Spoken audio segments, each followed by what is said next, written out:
Who is that?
You told the world on game day to keep the cameras rolling. Right. You and Jay would meet post game. Right.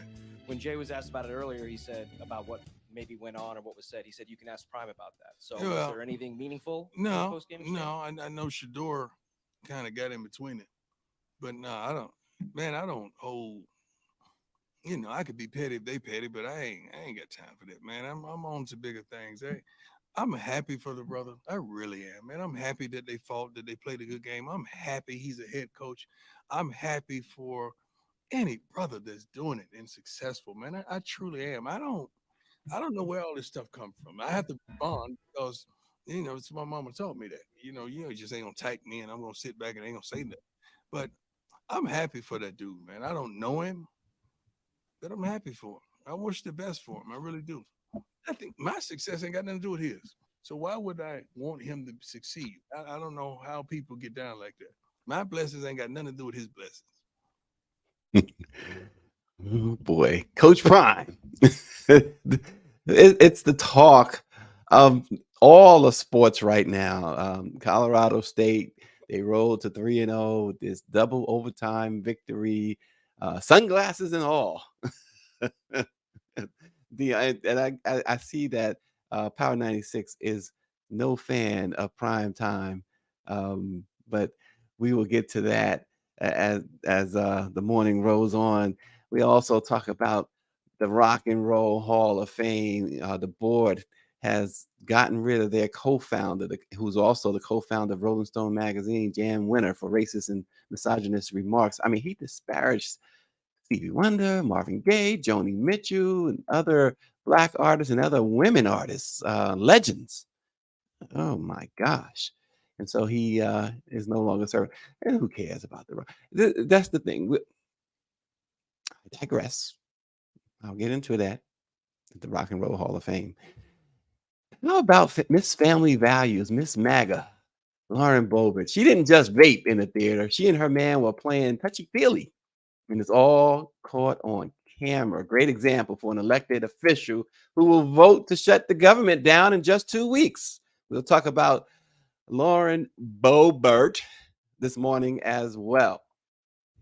And we got a video to talk about this morning. Found it this is extremely, on the one hand, disturbing, but thankfully, this woman comes out of a stalking situation uh, ahead and better. What people can do in that situation, how to protect yourself from a stalker. This woman, I don't know how many have seen this, but she went on 2 dates with this guy, and he just went all Jack the Ripper on her. We'll talk about that. And we'll have some fun this morning because of The Root. The Root has put out an interesting list of Black actors and actresses who Black people would like to see play villains in Batman movies. And I did not know that the other day was considered Batman Day. And this is why they did it. But it's a very interesting list. Also, just wanted to mention as a side, don't forget this Friday is this week, period, is the big week for the National Newspaper Publishers Association, the Black Press of America. And it is not only the Congressional Black Caucus Foundation's annual legislative conference where we will all be in Washington all week long in the nation's capital, but it'll culminate for us on Friday with the Leadership Awards. It's a big gala. A couple thousand people will be in there having dinner, drinking, and listening to uh, award recipients give their thank you speeches like Ben Crump. And Rough Ends is going to perform 7:30 at the Marriott Marquis in Washington, D.C. by the Convention Center. It's going to be a fantastic evening, as always. Lots and lots of fun. Everybody's dressed to the nines, and the NMPA strutting their stuff. The Black press showing that not only are they the voice of Black America, but they also, the dapper people of Black America. So we'll check that out. But first, we start with Coach Prime. The story just keeps getting better for the Colorado football team. The Buffaloes improved to 3-0 under Deion Sanders after rallying from an 11-point fourth quarter deficit to beat back the upset-minded Colorado State. Power 96 is chomping at the bit. He says, make sure we live stream the event. We will certainly do that. We'll be live from the red carpet. Greer doesn't miss a beat.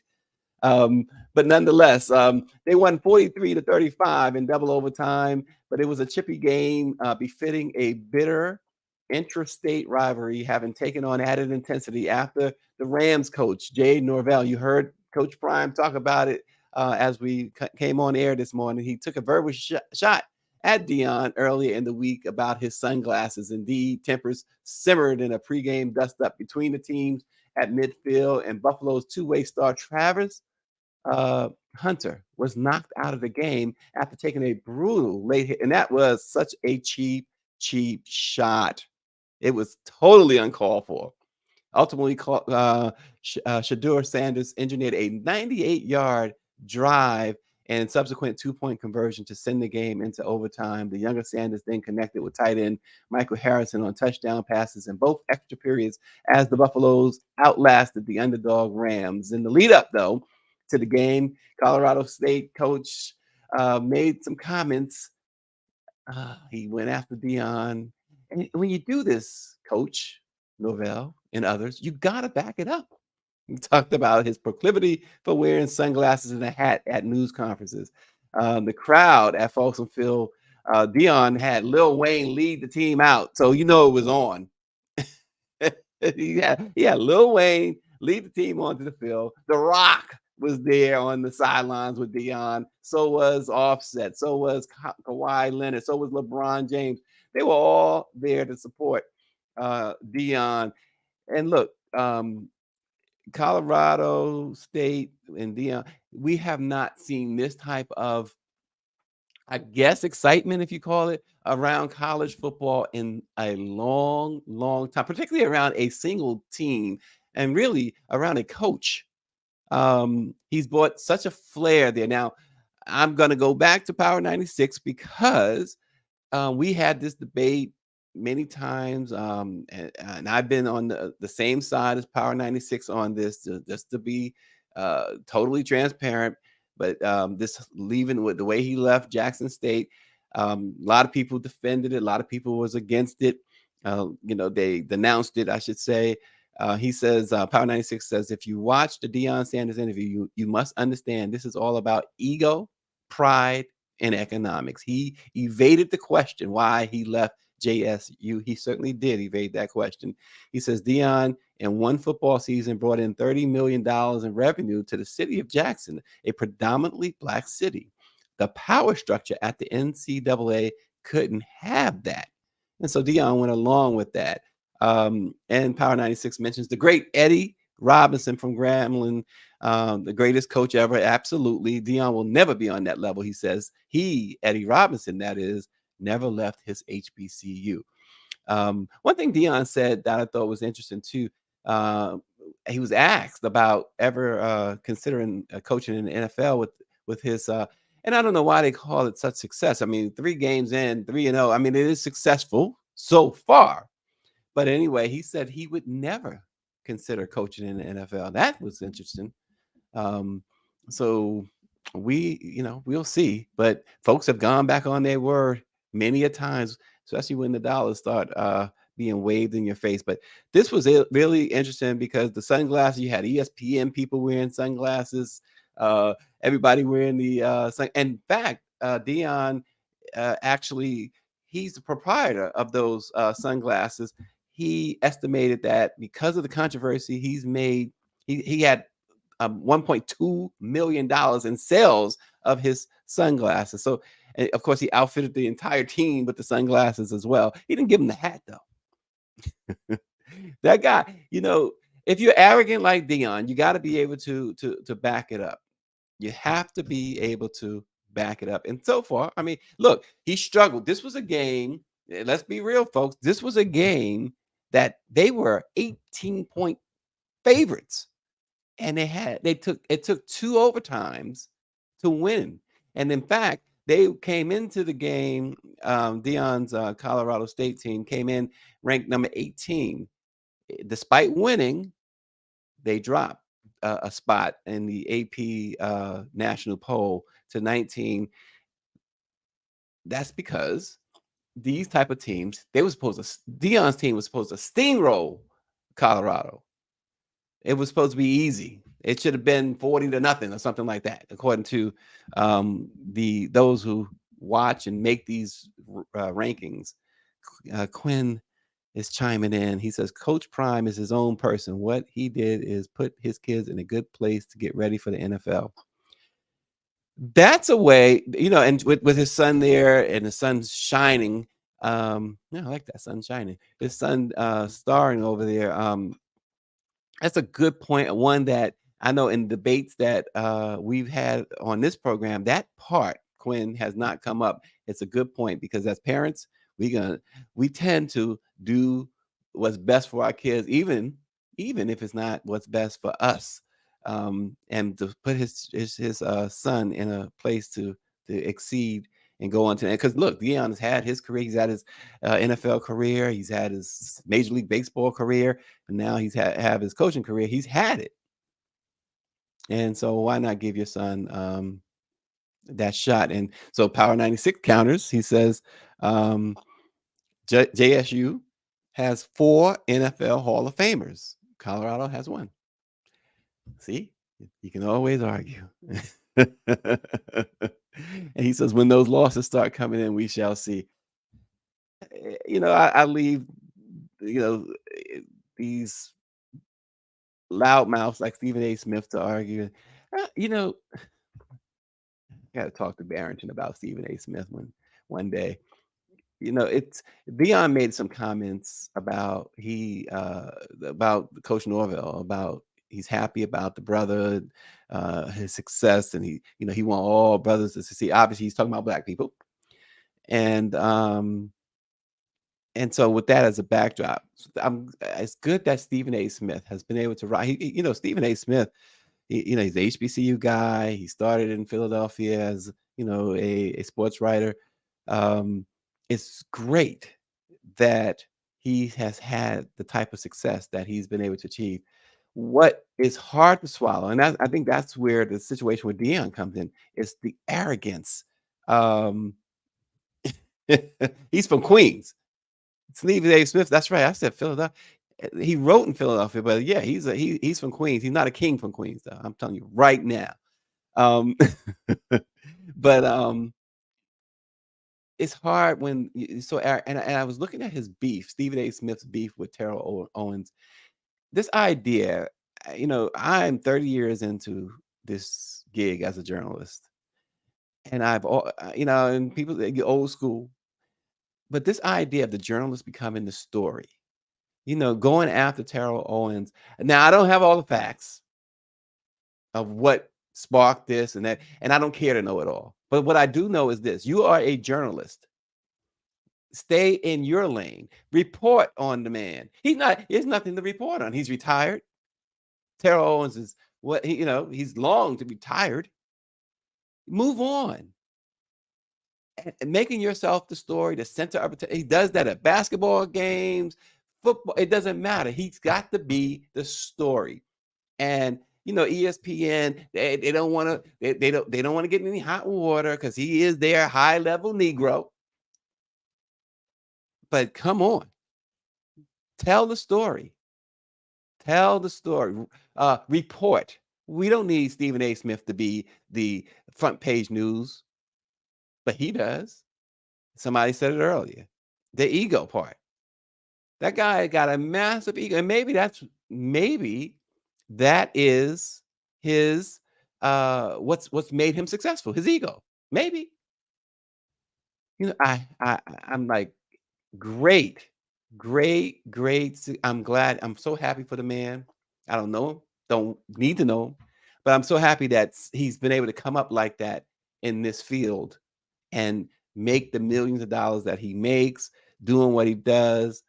And he's looked to as an expert in so many different sports. So good for him. Um, Moving on. That's why I need somebody else on here at times to keep me in line. Stephen A. Smith would be like, he see this, he's ready to fight me.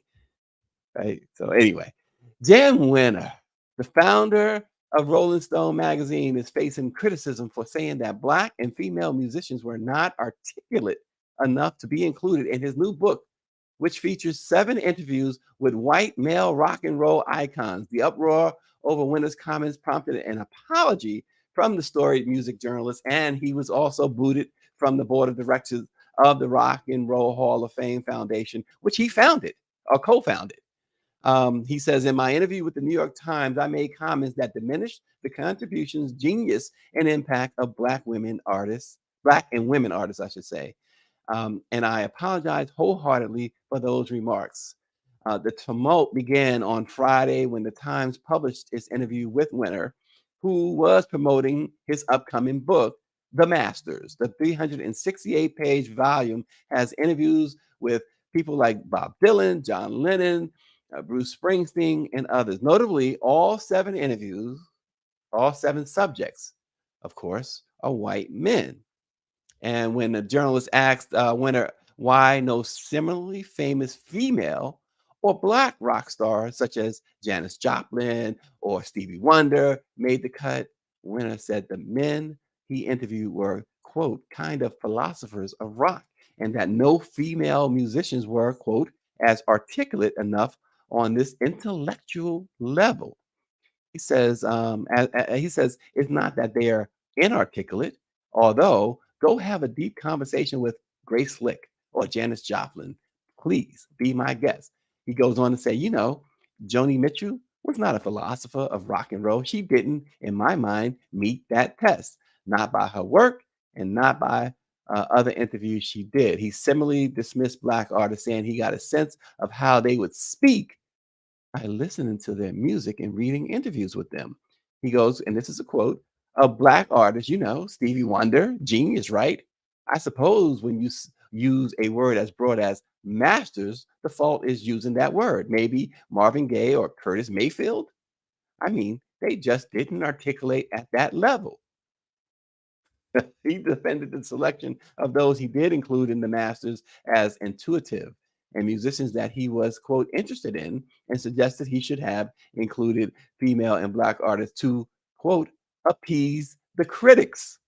He says, just for public relations sake, maybe I should have gone and found one token black and one woman artist to include here that didn't measure up to that same historical standard, just to avert this kind of criticism, which I get it. I had a chance to do that. Maybe I'm old fashioned, he said, and I don't give a bleep or whatever. I wish in retrospect I could have interviewed Marvin Gaye. Maybe he'd have been the guy. Maybe Otis Redding had he lived, would have been the guy. This guy. Wow. And yeah, right. Power 96 says, I am not surprised by his comments. He said the racist part out loud. Of course. Of course. In the Rock and Roll Hall of Fame, it took forever for them to start acknowledging certain artists anyway. And it's just a extension of what you see in Rolling Stone magazine anyway. Um, you know, it seems like some artists nowadays do get a little bit excited about the Rock and Roll Hall of Fame, but there was a time when artists didn't really. It wasn't until like late 1990s it seems that artists started to get excited about the Rock and Roll Hall of Fame. They did some changes and whatever, but it was like, okay. It does. It's not like sports Hall of Fames, particularly Major League Baseball Hall of Fame or NBA Hall of Fame, where that means that those artists now they're retired. They can go on. Having that Hall of Fame stamp makes them more valuable to partnerships and sponsorships and things of that nature. It doesn't necessarily do that for rock stars and pop stars when they go into the Hall of Fame. It's just something to put on the resume that to say when they're being introduced up Rock and Roll Hall of Famer. You know, it doesn't really carry that much significance as the Sports Hall of Fames. That's just the bottom line, folks. Dan Wenner, uh, we've long reached a point in this country, in this world where uh, everything's come out. They rolled out of the mountains and the bushes and out of the, I don't want to say out of the closet because that means something else nowadays. But they have, they've taken the sheet off and let you know now this is who we are. This is who we are. This is how the world is. If if you don't look a certain way, if you're not a certain ethnicity or skin color, we're gonna tell you about it. That's how this world is. So, Jan Winter, no surprise. Now you know the next time you want to go and buy a subscription to Rolling Stone magazine, you know that you're basically enriching the pockets of a bigot. Lauren Boebert is in the news for all the Lauren Boebert type reasons. We all remember, I think we briefly mentioned this about her trip to the Beetlejuice showing in Denver, Colorado. Well, if you're going to ride into town on a moral high ground or moral high horse, be sure you've got a sturdy saddle. You wouldn't want to fall off after all, would you? The sage advice seems tailor-made for the Colorado Republican, the self-appointed champion of so-called Christian values. In the captured closed-circuit television footage, Lauren Boebert, her companion, who is a 46-year-old Quinn Gallagher, not Quinn Durrett. You better not be Quinn Durrett. Quinn Gallagher, who is the owner of a bar, which is interesting. Quinn Gallagher owns a bar that's known for hosting drag shows, which of course Lauren Boebert goes out her way to disparage. Even from the house floor, she disparages drag shows and things of that nature. But now she's dating a guy who actually owns a bar that hosts drag shows. It's a million and one contradictions if you just listen to one sentence from Lauren Boebert anyway. But he is observed. Now, you remember they got tossed out, and the story was vaping, and you could see her smoking, right? Get tossed out. She gives the middle finger to folks as she's being tossed out. But what was buried in all of that was what closed circuit TV captured. This is a family show, Beetlejuice. He is caressing her breast. Then she reciprocates, caressing another part of him. And there and looking around like nobody can see her. This is a elected federal official who in 2 weeks is about to vote to shut down the government. People won't get paid, right? My sister works for the government, one of my sisters. She won't get paid. I mean, come on. This is what it has come to.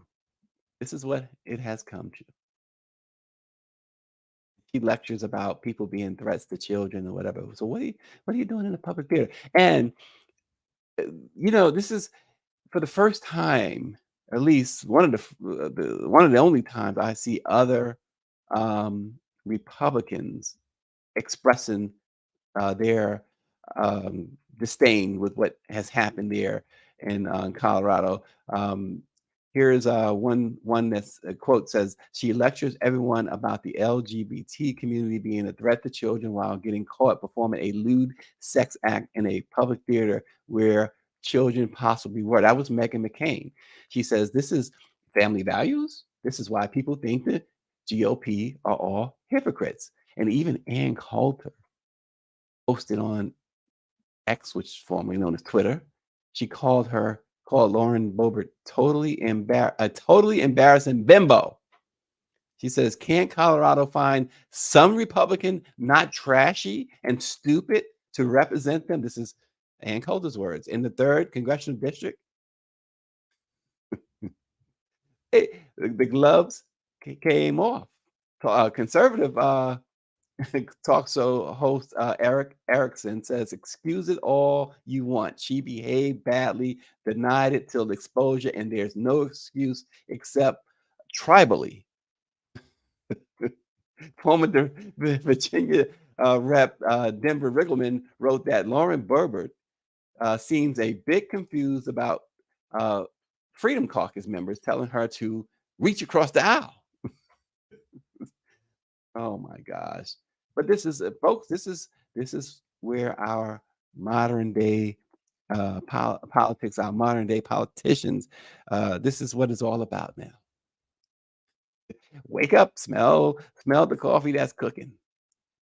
Smell what the rock is cooking. Um, Power 96 says Lauren and Deion will be taking pictures soon. That would be interesting. Yeah, they both there in Colorado. Folks, the next item is really a serious item. I don't know if we have the video queued up on this or not, but it's a video that, okay, we do have it.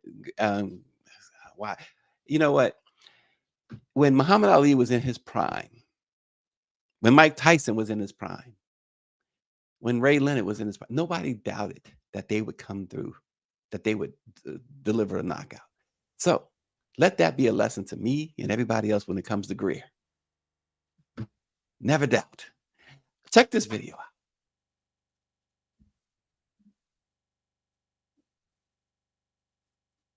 Decided that I wasn't really feeling it, and I let him know that I wasn't really feeling it. The whole trajectory of your life. When I was 22, I agreed to go on a date with someone, and after the second date, I decided that I wasn't really feeling it, and I let him know that I wasn't really feeling it, and I had a lot of other stuff going on, and he said, "It's okay, I have a lot of stuff going on too." And I thought everything was fine until about a month and a half later when he decided that everything was not fine, and he started messaging me hundreds of times a day telling me that he had changed his mind and I had pissed in his Cheerios and that he was a good man and he deserved a chance. And at first I I blew it off and I was kind of annoyed, like, who do you think you are? But then it started to get really scary really quickly when he started sending me pictures of the outside of my house, telling me that he was planning a raid and he deserved a chance because he was a good man. And so this went on for like a month. I would literally wake up to dozens of phone calls and I started filing police reports. He would actually take pictures of me filing police reports and tell me that that was a stupid idea, that a restraining order was just a piece of paper. He would take pictures of me talking to the police whenever he came around and I called them and they weren't able to find them and be like, oh, all they would have had to do was look up and see me. He would talk complete strangers into stuff so I wasn't able to trust anybody. He would get information out of my neighbors by pretending that he was my boyfriend and he was just worried about me. 2 dates. I eventually had to move out of my apartment because a restraining order truly is just a piece of paper. And the funny thing about restraining orders that no one tells you is that they actually have to serve the person in order for it to even matter. And he would do shit like just ignore the process server and then laugh at like the note that they would leave on the door and send me pictures of the notes that they would leave on the door. Eventually it got so bad that I stopped sleeping because he would tell me that he was outside, that he was planning a raid, that he was going to bring multiple people and he was going to kick my door in and that was going to be the end of it. And I went to the police probably 5-10 times. I filed, I think, like 10 police reports. And they were like, there's nothing we can do. There's nothing we can do. He hasn't hurt you. Despite the fact that he was threatening to hurt me, I wasn't able to keep a job. At this time, I literally called this year the year of the jobs because I had so many jobs. It's not even funny because I would do things like not be able to sleep at all. So, I mean, one of these jobs, I fell asleep standing up on the first day because I was always awake knowing that he was going to come for me. This is the condensed down version, but eventually I was able to move and ended up getting a letter. I ended up getting a text message from my previous landlord telling me that they had found holes in my last apartment and that I needed to go over the itemized receipt of the charges. I went to go and look at the link and it was an IP address grabber. He was pretending to be the landlord woman at my apartment, trying to figure out where my new house was. He would send me empty packages that and put on the package, do not forward, address correction requested, because he was hoping that they would just go ahead and send him the new address instead of forwarding the package. He was hoping that they would return it with the correct address. He found me on every form of social media. Every time he found me, I would just delete it. So I became isolated. I couldn't trust anyone to not accidentally give him information. After I moved, I felt safer because at least he didn't know where I was, and I finally got a detective assigned to my case because he had started letting me know that he was going to kill me and he was going to get away with it. He specifically told me that he knew he was going to get away with it because he was a black man or because he was a white man and I was a black woman, that he was going to kill me and he was going to get away with it. And when I finally got a detective signed to my case, the first time I met with him, he told me that maybe there was a misunderstanding because he had had a conversation with him and he seemed like a nice guy. And I knew in that moment that this man was going to kill me and he was going to get away with it. I was literally going to be a Facebook memorial. I was going to be on somebody's t-shirt because he knew what he could do. I just started blocking his phone numbers and then he would just download apps and just get new phone numbers. So it didn't really matter. It was okay though because I still kind of felt safe. At least I didn't know where I was. And then I registered to vote. And when you register to vote, your address is public record. And he found me. So I grew up in Southern California and I grew up very anti-firearm because my dad was paralyzed from the chest down literally 4 months, a couple months before I was born. Him and my mom were both shot just sitting in a car minding their own business in some random like initiation type of thing. So it was very anti-firearm, but it got to this point where I was like, holy crap, like no one is coming to save me. Like I'm a law-abiding citizen. I'm doing everything that I'm supposed to be doing. And these people are telling me that there's nothing that they can do unless he hurts me. So he started to get really frustrated that he wasn't able to reach me. And he started to let me know that, hey, I need to meet him at this certain place or he was going to start making good on his plan. And by this time, there wasn't too many ways that he could get in contact with me. He got down to the point where he like found me on Duolingo and then started messaging me there. Eventually, he did find out where my new. So, folks, what happened here? She did it.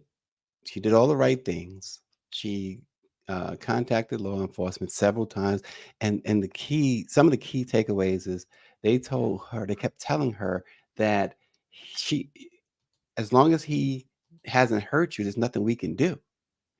And She talked about losing her parents, her father, to gun violence, and that she hated guns. But ultimately, he tracked it down. One of the ways he tracked it down, and always keep this in mind. So she moved. She had to uproot her life. She moved. They went on 2 dates too, mind you. This guy was whacked out. Douglas Eugene Jackson is his name, and um, so she eventually buys a gun. He would send packages. He would pretend he'd talk to the neighbors and say that he's a boyfriend he was worried about or whatever. Talk to the landlord, and he would pretend that he was this great guy, whatever. But then he would send packages. Once she moved, he was trying to find her, and he would put forwarding address requested. Do not forward. And when you do that, the post office sends you back whatever you sent with the right address.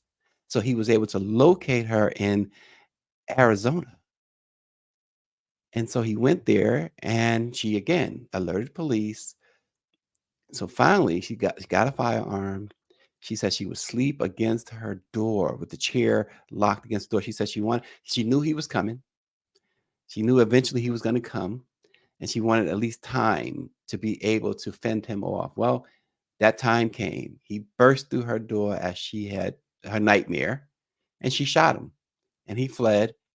But this time when the cops came, they looked around. He was hurt and bleeding in the bushes, and they found him. They arrested him. Douglas Eugene Jackson. He got 15 years in prison for this in 2020. Um, so the problem here too is stalking. It impacts 1 in 3 women and 1 in 6 men in the United States. Yet there is no stalking hotline, no stalking crisis centers, and it is often difficult for stalking victims to recognize what they are experiencing and or know where to go for help. The Stalking Prevention Awareness and Resource Center, or SPARC, was started to help the helpers, making sure that the victim service providers, including domestic violence shelters and rape crisis agencies, campuses, law enforcement agencies, and other places where stalking victims come for help and support, have the training and resources they need to better respond to victims and survivors. Spark is a federally funded project providing education and resources about the crime of stalking. Spark aims to enhance the response to stalking by educating the professionals tasked with keeping stalking victims safe and holding offenders accountable. Spark ensures that allied professionals have the specialized knowledge to identify and respond to the crime of stalking. Folks, call 911. This was only 2 dates. And yes, in this case, 911, calling the police, the restraining order, and truly what she demonstrated was that a restraining order to many in law enforcement, unfortunately, is just a piece of paper. And as she said, it's not even enforced unless and until it is served. And most of these stalkers avoid somehow being served. And so it never goes into effect. So when he comes back to her home, there's nothing.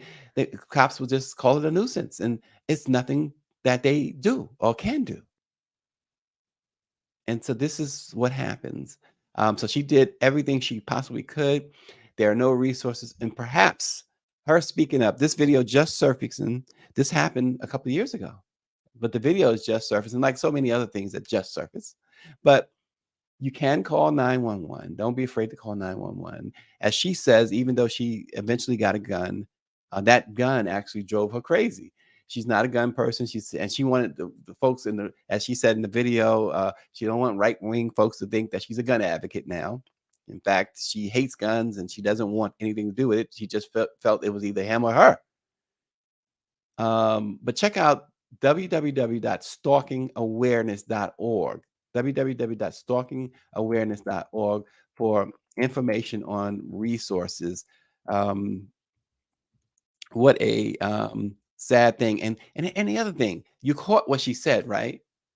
He weaponized his race. He said, I'm white, you black. And unfortunately, that's the sad truth. This privilege goes even there. It goes a long way. And she, and folks say, well, what'd you go out with him for? Well, she agreed to go on a date. It sounds like somebody was trying to fix her up. And said, okay, you pushing this guy. He seems like, and so she went. She went one more time, and she's like, before this thing goes any further, let's just call it a day. He could not accept that. And Timothy Williams writes in, he has probably done this before.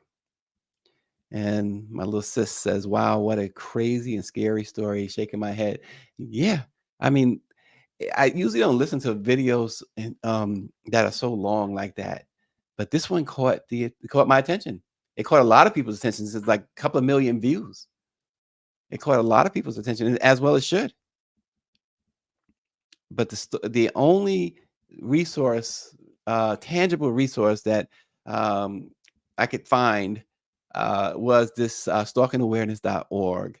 And again, they say that you know, here's what we can do, but there's really not a whole lot until and unless, like the police says, there is physical harm. And usually that physical harm is either a extremely serious assault or death or murder.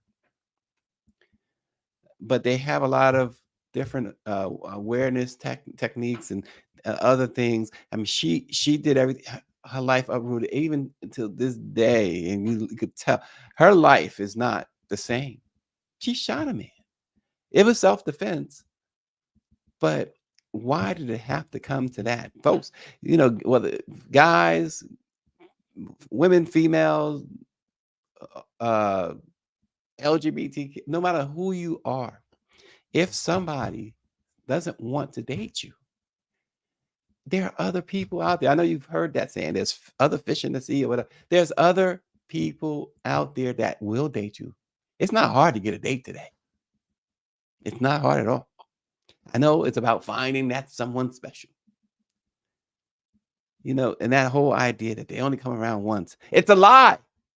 You'll find somebody special. You'll find somebody special. Stalking is not it. And you're never going to find someone stalking them. Go to www.stalkingawareness.org for more information and resources. Michelle Madison says he basically ruined her life after just 2 dates. Exactly. She quit a job. She said she took a job at a gun range, and she couldn't do it anymore. She had to stop doing that too. She had to look for different ways. Now she works at a call center. It's 2 dates. 96, right? He says, take your L and move on. And you don't have to look at it as an L. Just look at it as, look, all right, it's not going to work out. It's just something that she's not a bad person. He's not a bad, just move on. But this guy, Douglas Eugene Edwards, talking about, oh, I'm white, so I can get away with this. I mean, he literally said that to her. You black, I'm white, I'm gonna get away with this.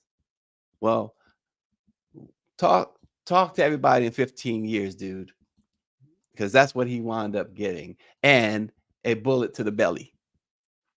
Was it worth it? He was mentally unstable. Dr. Nicole says it wasn't about the date at all. He was totally mentally unstable. Exactly. And so here lies another lesson. Be careful who you say yes to go on a date with, right? It's time to do some serious backgrounds. You got look. You got to take their fingerprints. It's have them spit in the cup. You have some DNA. That's what it's all about today. I'm so glad. I've been married, been with my wife now 20 years. We 20 years all together, and so glad that I don't have to look for anybody. Because, whoo, man. But for those who do, just be careful. And I'm halfway kidding. I'm not totally kidding about the DNA samples and everything else. Do a background check, like they're applying for a mortgage or something. Go take a deep dive. Protect yourself before you wreck yourself. This poor young lady, 2 dates in her life is ruined, and it could have been a lot worse. We said her life is ruined, and it could be a lot worse. Imagine that. Just think about that for a moment. That statement. Let that sit.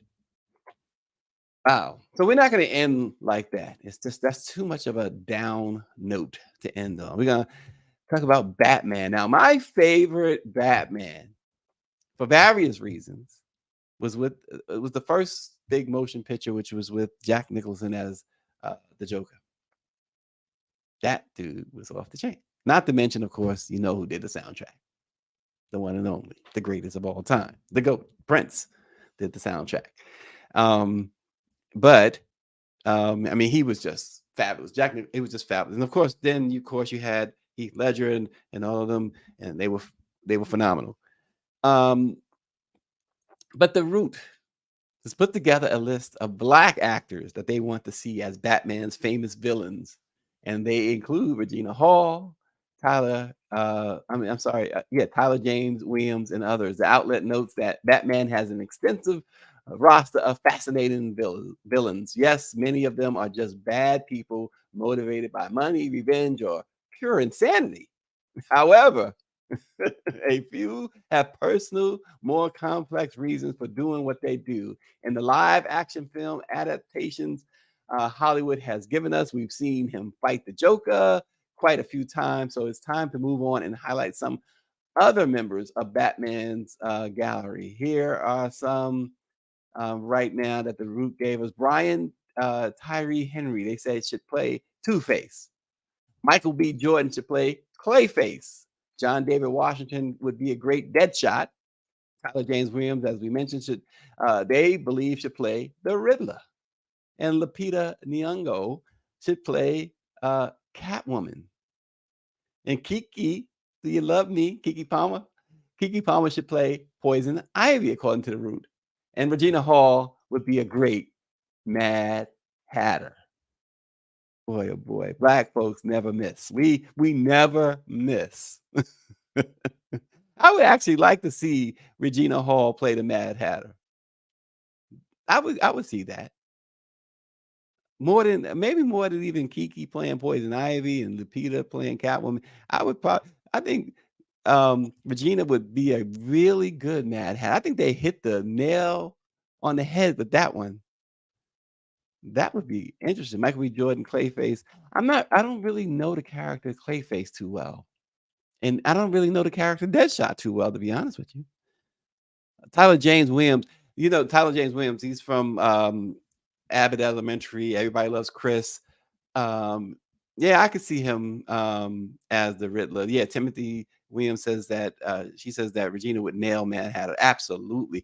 But Tyler James, this guy has an interesting story. I learned some more about him recently. He has an illness that kind of wears I think a colostomy bag or something like that, and he's been dealing with that for a long time, and he's overcome a lot of stuff, Really, really an interesting actor. He's a good actor. Interesting though, in the roles that he has played and how he's played them. He's absolutely everything about Abbott Elementary is absolutely hilarious, but he absolutely is hilarious in that. Um, my kids loved Everybody Loves Chris. Chris Rock's life. Um, he's really good in that. He was a kid, of course, in that. But the Riddler, yeah, he probably could pull it off. I'm pretty sure he could pull it off, but how good? I think he'd be pretty good. So, but there you have it, folks. Uh, black folks, black press, black organizations like the Root, they don't miss. Tim Scott would nail the raccoon part in the Batman movie, says Power 96. Here we go. Batman, Batman, Batman. I didn't know it was Batman Day. Who knew? Who knew? It's a day for everything. When is Spider-Man Day? I guess that's coming up too. Who would be a good Spider-Man? Well, that's for another program. Thank you all for tuning in again to Let It Be Known. Again, this week, big week. Friday, there's still tickets remaining for Friday night if you want to come on over to Washington, D.C. at the Marriott Marquis. The Leadership Awards, the National Leadership Awards. There you see the America's Black Attorney General Ben Crump is going to be among those awarded. Of course, CBC chair, I should say, Stephen Horsford would be there. We had a representative from FISA who is going to be honored for what they do. The representative from Texas, Jasmine Crockett, she is going to be one of the recipients. Naisha Foster, she her contributions in the pharmaceutical field have advanced medical science and positively impacted countless individual lives. And of course, Dreambox Learning, the president and CEO of Dreambox Learning will also be honored. Jesse Woolley Wilson will also be honored. Of course, Dr. Chavis will be there. My Aunt Pam says today is cheeseburger day as well. Oh boy, the cheese is it? Oh no, it's the hamburger. So there's no cheeseburger. All right, so we can't get nobody to play with cheeseburger yet. But be there at the NMPA's Leadership Awards. Of course, it's the CBC week at CBCF. Wow, it's going to be so many folks in Washington all week. I'll be there in a couple of hours in DC for the rest of the week. The CBCF does this every year. It's the biggest week of the year other than Black Press Week. Well, now they'll beg the difference that they are the biggest week, and maybe Black Press Week in March is the second biggest week. But we are also a part of that. The Leadership Awards, a lot of celebrities, big time celebrities come in as well for the CBCF's annual legislative conference. And they tend to drop by and pop their heads into the NMPA's Leadership Award ceremony. That everybody looks for a party that week, especially as the week winds down. We know Saturday is the Phoenix Awards. Everybody, as they say, who is somebody will be at the Phoenix Awards Saturday night. Friday night, of course, is the big night for us at the Black Press. And mostly everybody who is somebody will drop in there too. You got to be somebody, right? And you are somebody. You all are somebody. So that means you all are invited to pop in and catch us on the red carpet. We might pull you aside and do a little interview with you, especially as Power 96. If Power 96 shows up, he's going to be the show. We're going to pull him onto the red carpet. He probably have on red shoes and something. He'll probably have on something to do with HBCUs, but he'll probably have some really red or pink or some kind of wild color shoes. I can see it. I see it. So we'll check him out on the red carpet if he's there. If you're there, we're going to pull Timothy Williams, all you guys. Pam, we're going to pull y'all on the red carpet. If you're there, Michelle Madison, we're going to pull all y'all on the red carpet. Quinn, you going on the red carpet. Everybody's on the red carpet Friday night. 7:30, Marriott Marquis. Be there. NMPA-events.com, right? Or is it .org? So come check us out there. NMPA-events.com. Check us out. Grab yourself a ticket. They're going fast, but it's still enough for you to come and join us. We'll see you then. And we will also see you on Let It Be Known tomorrow morning. Thanks for watching.